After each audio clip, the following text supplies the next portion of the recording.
오늘 우리 누가복음 24장의 말씀을 통하여 두 제자들에게 나타나신 그 예수님, 그러나 알아보지 못한 그 제자들의 이야기를 통해서 오늘 함께 은혜를 나누기를 원합니다.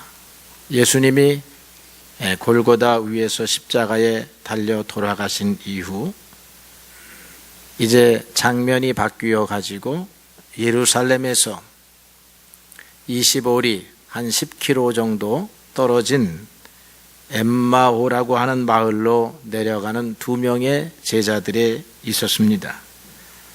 이 사람들은 한바탕 꿈을 꾸고 난 다음에 깨어난 사람들처럼 모든 것을 포기하고 고향으로 내려가서 이제는 은둔을 해야 되겠다. 옛날에 농사 짓다가 주님 따라왔는데 예수님이 돌아가셨으니 참 우리의 3년간의 생애가 하루하루 생각해 보면 신기하고 놀라운 시간이었지만 이제는 다 끝이 나버리고 말았다. 이제 다시 돌아가자. 이제 그런 모습으로 두 명이 발걸음을 옮겨서 걸어가고 있습니다. 그때에 부활하신 예수님께서 가까이 오셨다는 것입니다. 그리고 그들과 동행하시고 말씀을 나누게 되었습니다. 그런데 놀라운 사실은 그들이 예수님을 알아보지를 못한 것입니다. 성경은 그 이유를 그들의 눈이 가리워졌기 때문이라 그렇게 소개하고 있습니다. 그들은 예수님의 핵심 제자 그룹의 일원이었습니다. 십자가 사건의 목격자였습니다. 여자들이 무덤에 가서 천사를 만났더니 천사가 알려주기를 예수님께서 살아나셨다 하더라 하는 보고를 옆에서 들었던 사람들이었습니다. 그런데도 예수님이 옆에 가까이 계셔서 걸어가는데 알아보지 못했다라고 하니 참으로 놀라운 일입니다. 이것은 부활하신 예수님의 모습이 완전히 달라졌기 때문에 그런 것이 아닙니다. 여러분들이 나중에 하나님의 나라에 가서 예수님을 만날 때에도 성경에 묘사된 그 예수님을 만나게 되지, 우리가 성경을 통하여 배우고 기도와 영적인 은혜를 통하여 알게 되었던 그 예수님과 전혀 다른 모습의 예수님을 만나지 않습니다. 그런데 그들은 눈이 가리워져 있었다라고 하는 것입니다. 눈이 가리워져 있다 하는 말은 육신의 눈이 가리워져 있다는 말이 아니라 진리를 보는 생각이 가리워져 있다라고 하는 말일 것입니다. 그들은 죽은 자가 어찌 다시 살아날 수 있으랴 하는 확고한 생각을 가졌기 때문에 죽은 자가 살아난다라고 하는 사실을 믿을 수가 없습니다. 오늘도 우리는 너무 이성적이고 과학적인 사고에 익숙한 나머지 이 주님의 일을, 이런 일이 도대체 일어날 수 있을까 의아해할 때가 많이 있습니다. 한 학생이 어떤 선생님에게 말했습니다. 나는 예수님을 안 믿습니다. 하나님이 어디에 계십니까? 그렇게 물었어요. 그랬더니 선생님이 이렇게 대답을 했습니다. 학생은 이 세상의 모든 일을 다 알고 있다고 생각하나요? 이 학생은 겸손해서 아니요, 다는 모르지요. 그러면 세상의 모든 일 가운데 한 10%는 알고 있나요? 아니요, 한 1% 정도나 알고 있을까요? 여러분 다 동의하십니까? 세상의 모든 일을? 여러분들이 한 분야의 박사학위를 가졌다 할지라도 여러분이 알고 있는 것은 세상의 모든 일의 지극히 적은 부분일 것입니다. 모르는 일이 많다는 것이지요. 그런데 그렇게 1%를 알고 99%를 모르는 사람이 하나님이 그 99% 안에 존재하고 계신다 하는 생각은 안 해보았습니까? 라고 그렇게 질문을 했다는 것입니다. 미국의 어느 잡지가 과학자들의 신앙을 조사했습니다. 1916년에 조사했더니 과학자들 가운데 40%가 나는 예수님을 믿습니다. 그렇게 답을 했습니다. 40%? 이 40%의 놀라운 비결이 있어요. 그런데 그 후로 80년이 지나서 1997년도에도 여전히 물었습니다.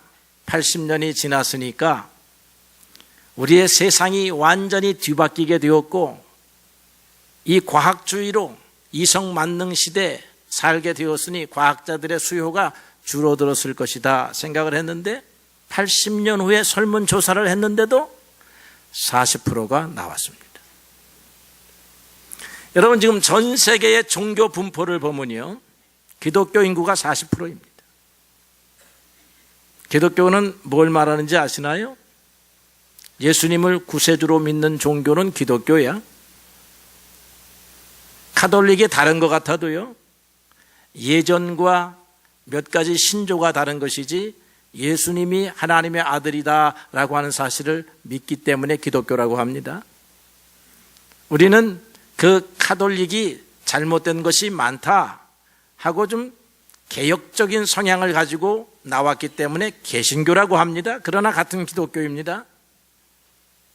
그 다음에 이 기독교가 로마에서 저쪽 터키를 비롯해서 소련 쪽으로 올라간 것이 있는데 이게 동방정교회라고 하지요. 소련 사람들에게 물어보면 기독교라고 적습니다. 우리가 굳이 구분하면 색깔이 조금 다르니까 동방정교회라고 이렇게 분류를 합니다. 영국은 성공회라고 하는데 그들의 독특한 색채를 입었기 때문이지 예수님을 구세주로 고백을 해요. 이슬람 인구가 전 세계 인구의 한 22%에서 23%라고 합니다. 기독교 인구는 40%.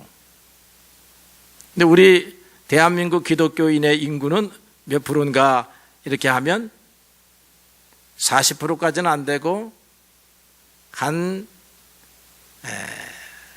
20%? 18%에서 20%. 개신교를 포함하는, 천주교를 포함하는 거예요. 우리 개신교 인구 1000만, 천주교 인구 한 6, 700만, 그 다음에 뭐 동방정교도 들어오고 성공회도 들어왔습니다만 우리는 아직 좀 부족해요. 그러니까 우리는 실제적으로 교회에 참여하는 인구가 그거보다는 적지만 그래도 너는 종교를 택하면 무엇을 택할래? 까지 포함한다면 한 40%가 되지 아니할까. 아주 전도의 목표입니다. 어쨌든 우리는 우물 안에 있는 개구리와 같아서 우물 안에 있는 개구리가 바라보는 하늘하고 저 망망대해 태평양의 거북이가 바라보는 하늘하고는 조금 차이가 있을 것이 분명합니다. 지구 속에서만 살아가는 우리 인생하고요, 온 우주를 바라보시는 하나님하고의 생각에는 많은 차이가 있으리라 그렇게 생각을 합니다. 예수님께서는 바리새인들을 향해서 이렇게 말씀하셨어요. 너희가 본다고 하니 너희들은 보지 못하는 맹인과 같도다 그랬습니다. 이 말을 우리가 바꾸어서 말하면 너희가 안다고 하니 너희들은 가장 어리석고 무지한 자들과 같구나 그렇게 말할 수 있을 것입니다. 많은 사람들이 듣는다고 하지만 제대로 듣지를 아니합니다. 우리들은 자기가 보고 싶은 것, 자기가 듣고 싶은 것만 들으려고 하는 성향을 가진 인생이라고 하는 것입니다. 그 인생들은 대부분 다른 사람의 어두움을 보고 싶어 해요. 왜 그러냐 하면 우리의 마음속에 어두움이 있기 때문에 다른 사람의 어두움, 잘못된 것, 단점 이런 것들을 보고 싶어 한다는 것입니다. 사랑을 하면 다르게 보는데 사랑을 하지 아니하니까 모든 것을 다 나쁘게 보는 거예요. 저는 어떤 사람에게는 100% 사랑을 받았던 사람이에요. 우리 어머니가 저를 볼 때는 이리 보아도 예쁘고 저리 보아도 예뻐요. 늦잠을 자도 예쁩니다. 학교를 안 가도 예뻐요. 그런데 다른 사람이 볼 때는 이래도 밉고 저래도 미워요. 이게 문제가 있는 거야. 여러분, 가족은 무엇입니까? 가족은 모든 것을 좋게 보는 사람이에요. 그랬구나부터 말하는 거예요. 너 왜 학교 안 갔니? 왜 돈을 많이 쓰니? 이렇게 먼저 묻는 게 가족이 아니에요. 가족은 품에 안고 그랬구나 이렇게 인정하는 것이 가족입니다. 혈연적 가족이 있는가 하면 우리 믿음의 가족들이 있죠.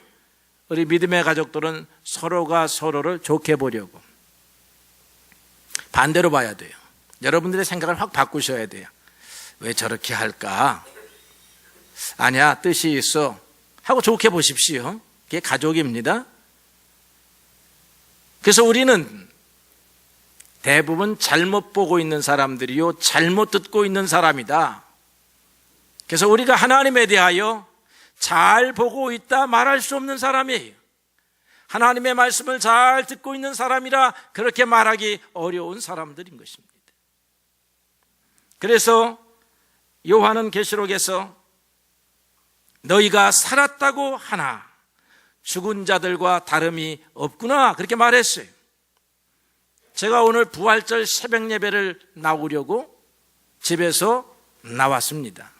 6층 아파트에서 우리 집 층수를 알려주면 안 되는데 내려와서 문을 열고 딱 나와서 첫사람을 만났는데 두 사람이 새벽 한 4시 한 45분쯤 되는 것 같은데 술 먹고 비틀거리면서 한 사람이 넘어지면 한 사람이 세워지고 이 사람이 넘어지면 저 사람이 세워지고 그래도 못 일어나 기어가고 있어. 그 사람을 제일 먼저 만났어. 부활절 새벽 예배로 나오려고 기쁜 마음을 가지고 왔는데 하나님이 제일 먼저 보여주는 사람은 밤새 술을 잡수시고 걸음을 걷지 못하는 그런 사람이야. 죽은 사람들이에요. 그 사람 앞에 가서 얘기하면 뺨을 맞겠지만 우리끼리 하는 얘기야. 살았다고 하지만 죽은 사람들이라. 오늘 예수님의 제자들도 본다고 하는 사람이 아니에요. 살았다고 하는 사람이 아니에요. 옆에 계신 3년을 함께 생활했던 예수님을 모르고 있어요. 슬퍼는 하고 있습니다. 지금 예수님을 낯선 나그네로 여기고 왜 당신은 몰라 그거를? 아니 엊그저께 일어난 일인데 하면서 울 듯이 얘기한다고 하고 있습니다.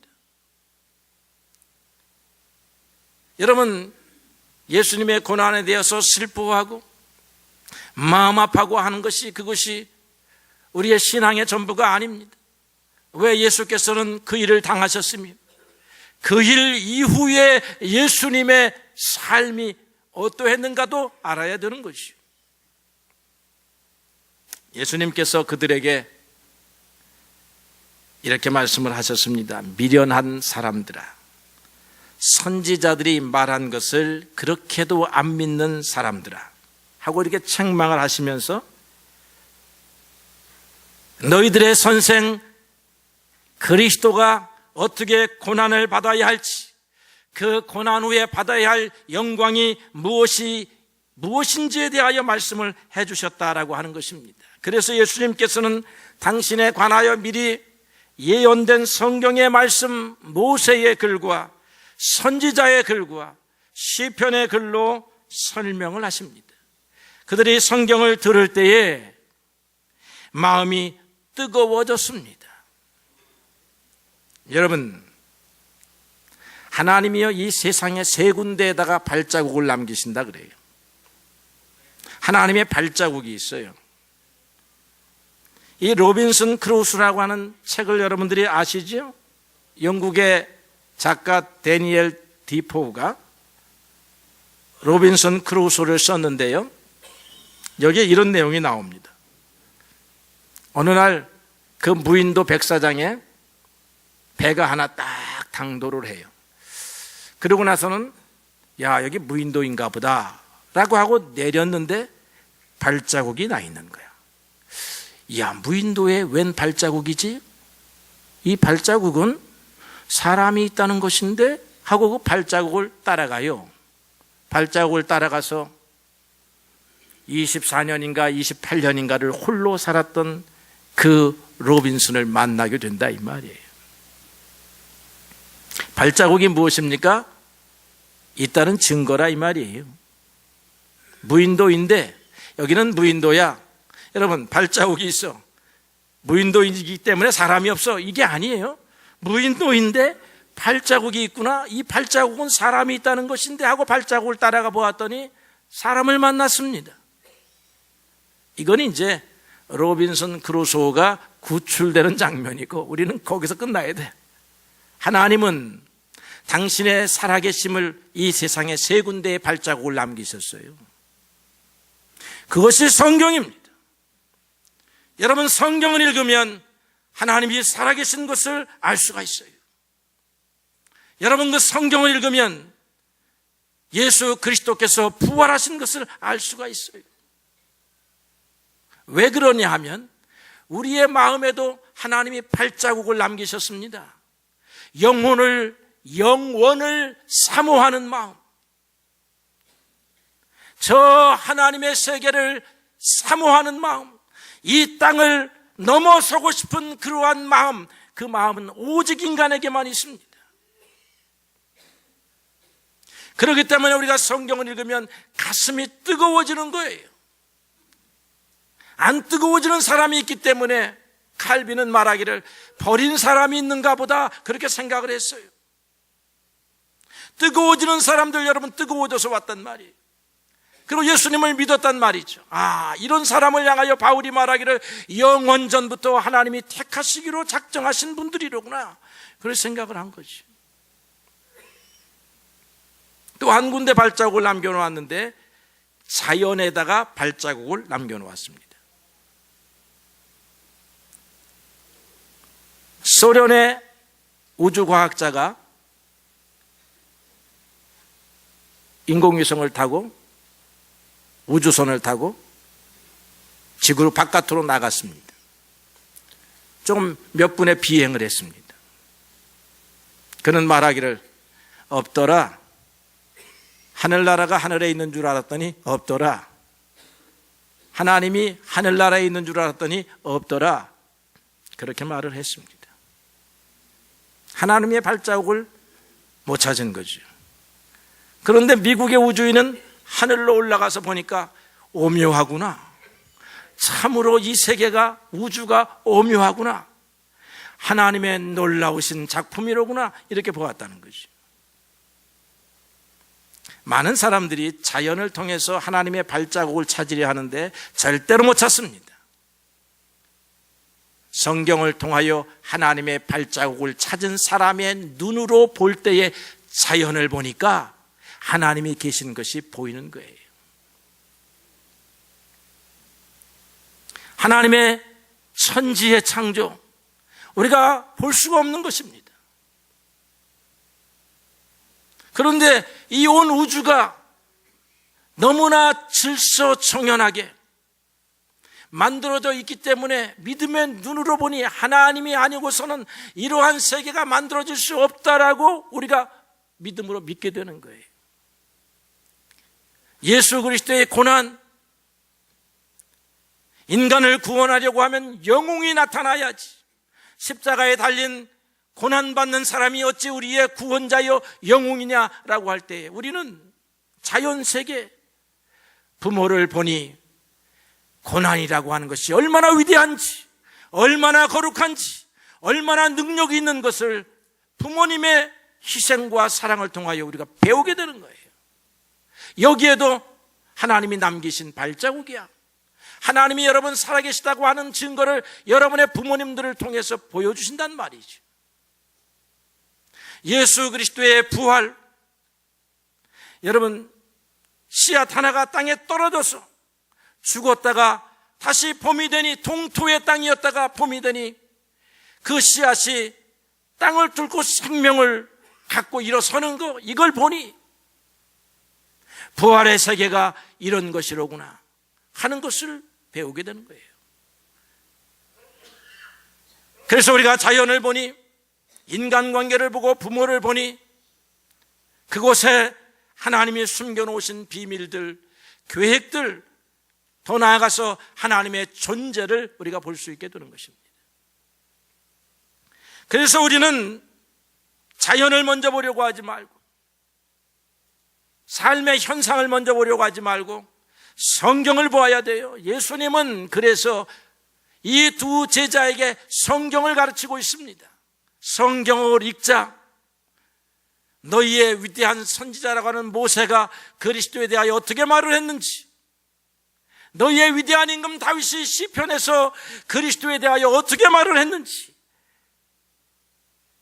너희가 위대하다고 존경하는 이사야가 그리스도의 출생부터 죽음에 이르기까지 어떻게 말을 했는지 성경을 가르쳐 주었더니 이 심령 속에서 뜨거움이, 이건 감동인 거죠. 어떤 감동입니까? 내가 제어할 수 없는 감동이에요. 하나님이 주시는 감동이야. 여러분, 하나님이 주시는 감동 때문에 주님을 믿었습니다. 성경을 들을 때에 그들의 마음이 뜨거워지고 완고한 마음이 사라지고 그들의 빗장을 가로막고 있었던 그 빗장이 깨어지고 부수어져서 마음의 문이 열리는 것입니다. 그래서 여러분, 성경을 읽어야 해요. 성경을 들어야 합니다. 성경은 하나님의 마음으로, 감동으로 지어진 것으로 살아계신 하나님, 그분의 계획에 관한 모든 정보를 우리가 듣기만 하는 것이 아니라 믿을 수 있게 해주십니다. 그래서 여러분, 하나님을 믿게 하려고 하면 데리고 와야 돼요. 처음에 성경 읽으라고 성경책 사주면 안 읽잖아요. 그래서 성경의 말씀을 전해야 돼요. 그러면 그 사람, 안 믿는 사람의 마음속에도 하나님께서 영원을 사모하는 마음을 주셔서 성경의 말씀에 가서 탁 부딪혀가지고 불이 탁 일어나는 거예요. 어떤 사람은 빨리 일어나지만 어떤 사람은 수십 번 들어야 돼요. 그래도 믿음은 들음에서 나며 들음은 그리스도의 말씀으로 말미암는 것입니다. 데리고 오세요. 데리고. 짜장면 사준다고 데리고 오고, 오늘 택시 태워준다고 데리고 오고, 용돈 준다고 데리고 오고, 이게 다 데리고 와야 돼요. 여러분이 할 수 있으면 해야 되는데 못하면 데리고 오십시오. 성경은 구세주의 부활에 대해서도, 예수를 믿는 사람들이 장차 얻게 될 부활에 대해서도 믿을 수 있게 한다, 이 말이에요. 정보만 제공하는 것이 아니라 믿을 수 있게 하는 것입니다. 그 두 번째를 보니까요, 예수님께서 그들과 함께 한 여인숙 같은데 유숙을 하십니다. 그때까지 몰라요. 나중에 보니까 뜨거워진 거지. 그런데 이제 예수님께서 식사를 하면서 축사를 하세요. 기도한다, 이 말이죠. 식사 기도. 그래서 떡을 떼어줍니다. 그 사람들은 뭐 밥 먹을 때 식사 기도하는 게 익숙한 사람들이에요. 그래서 축사하시고 떼어줄 때에 그들의 눈이 밝아져서 예수님을 알아보았다라고 하는 것입니다. 눈이 뜨여졌다는 거예요. 스스로 뜬 것이 아닙니다. 예수님께서 기도하심으로 뜨여주었다는 거예요.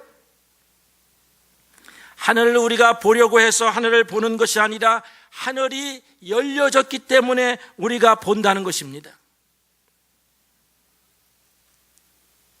부처님은요, 생로병사의 질고 때문에 여기에서 해결할 방법이 없을까 하고 수도를 하셨다는 거예요. 출가를 하셔서 그 당시 수도하는 대가들의 모습을 따라갑니다. 히말라야 산을 넘어다니면서 이런 방법 저런 방법으로 수도를 해보았더니 그 수도가 마음에 맞질 않아서 혼자 보리수 나무 아래에 앉아서 가부좌를 틀고 좌선을 합니다. 그러면서 이런 말을 남겼습니다. 내가 만일 대도를 성취하지 아니하면 이 자리에서 결코 일어나지 아니하리라. 그가 출가한 지 10년 만에 득도를 했습니다. 깨달았다는 거예요. 부처라고 하는 말은 깨달았다는 것입니다. 그래서 불교의 진리는 깨달으라 하는 말이에요. 그런데 기독교의 진리는 기도하라 하는 거예요. 네가 깨달을 수 있겠느냐 하는 거예요.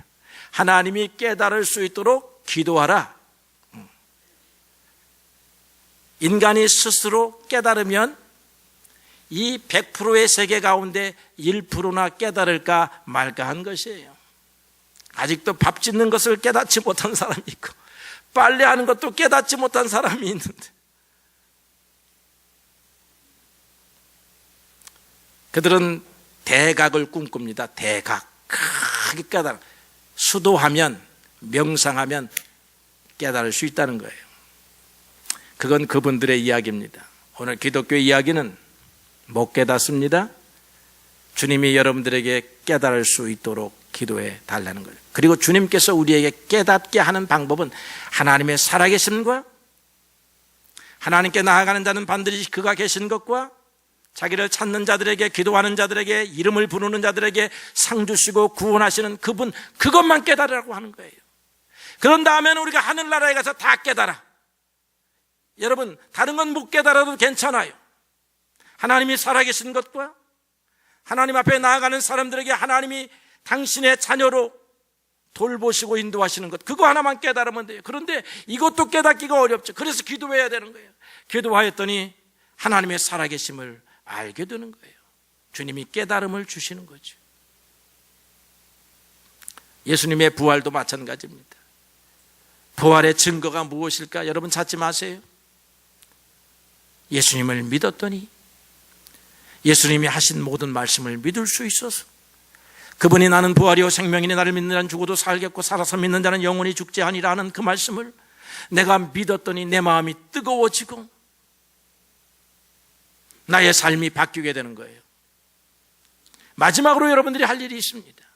이 제자들은 다시 컴백, 엠마오에 있어서는 안 이루겠다 하고 예루살렘으로 갑니다. 예루살렘에 가서 새로운 사람이 돼요. 예수님의 증인이 되는 거죠. 그들은 먼저 말로 증인이 됩니다. 내가 보았다, 내가 들었다 하는 말씀으로 예수님을 증거합니다. 오늘 우리는 그런 증거를 통해서 이 자리에 앉아 있었는데 우리는 그 당시와는 또 다른, 아니면 더 깊은 삶의 방식을 가져야 돼요. 세상 사람들과 다르게 살아야 되는 거죠. 오늘 제가 술 잡수신 분들 얘기를 나누었는데 그건 세상 사람들이 사는 방식이에요. 우리는 그렇게 살면 안 돼요. 예수 믿는 사람의 삶이 성경에 있어요. 경건한 삶, 거룩한 삶, 정직한 삶, 두려워하지 않는 삶, 불의와 타협하지 않는 삶, 이런 삶을 살 수 있는 게 어떻게 해서 가능해요? 내 마음속에 어두움을 물리칠 수 있기 때문에 그렇습니다. 내 마음의 탐심을 물리칠 수 있게, 그런데 그것은 내 힘으로 되는 것이 아니라 부활하신 주님께서 나와 함께 하실 때 가능한 거예요. 그래서 우리는 주여 나를 도우소서, 내가 정직하고 바르고 신실하고 깨끗하고 그리고 섬기고 다른 사람을 이해하고 그렇게 살아가는 사람으로 세상의 불의와 타협하지 아니하고 세상 풍조 따르지 아니하고 세상 풍조 나날이 변하나 나는 내 믿음 지키면서 살겠습니다 하고 삶이 바뀌는 것. 그러므로 누구든지 그리스도 안에 있으면 새로운 피조물이라, 보라 새 것이 되었도다. 여러분을 보면 새로운 사람이로구나, 예전에 보지 못하던 사람이로구나, 내 친구들 사이에서 보지 못하던 사람이로구나 하는 증거를 보여주어야 하는 것입니다. 그게 부활하신 주님의 주님과 함께 살아가는 삶입니다. 사랑하는 성도 여러분, 주님 살아나셨습니다. 그 주님께서 오늘 우리의 마음속에 오십니다. 그리고 그 주님께서 이 성경 말씀을 빌어서 베드로에게 하신 말씀을 그대로 하십니다. 바울에게 하신 말씀을 그대로 합니다. 요한에게 한 말씀을 그대로 합니다. 오늘 이 글로바를 비롯한 제자에게 하신 말씀을 그렇게 합니다. 마음에 더디 믿는 자여 말씀하십니다.